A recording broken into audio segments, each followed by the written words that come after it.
திமுக அரசை கண்டித்து அதிமுக தலைமையிலான தேசிய ஜனநாயக கூட்டணி சார்பில் தமிழகம் முழுவதும் கண்டன ஆர்ப்பாட்டம் நடைபெற்று வரும் நிலையில் கன்னியாகுமரி மாவட்டம் நாகர்கோவில் அண்ணா விளையாட்டு அரங்கம் முன்பு 500க்கும் மேற்பட்டோர் போராட்டத்தில் ஈடுபட்டிருக்கிறார்கள்.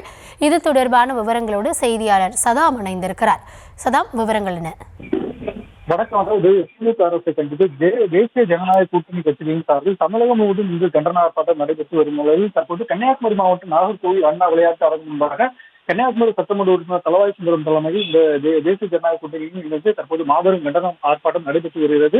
திமுக ஆட்சியில் போதைப் பொருட்கள் பழக்கம் அதிகரிப்பு, அதே போல சட்டம் ஒழுங்கு சீர்கேட்ட கண்டித்து அதிமுக தலைமையிலான தேசிய ஜனநாயக கூட்டணி சார்பில் மாவட்டம் முழுவதும் உள்ள தலைநகரங்களில் ஆர்ப்பாட்டம் நடைபெறும் என அதன் அதிமுக பொதுச் செயலாளர் முன்னதாக அறிவித்திருந்தார். அந்த வகையில் இன்று தமிழகம் முழுவதும் உள்ள மாவட்ட தலைநகர்களில் ஆர்ப்பாட்டம் ஆங்காங்கு நடைபெற்று வருகிறது.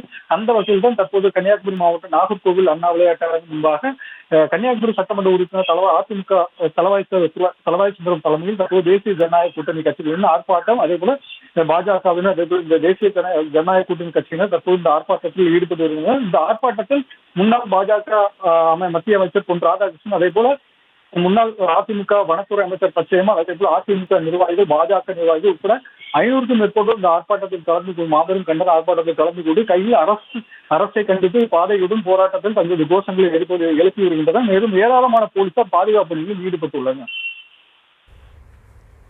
விவரங்களுக்கு நன்றி சதா.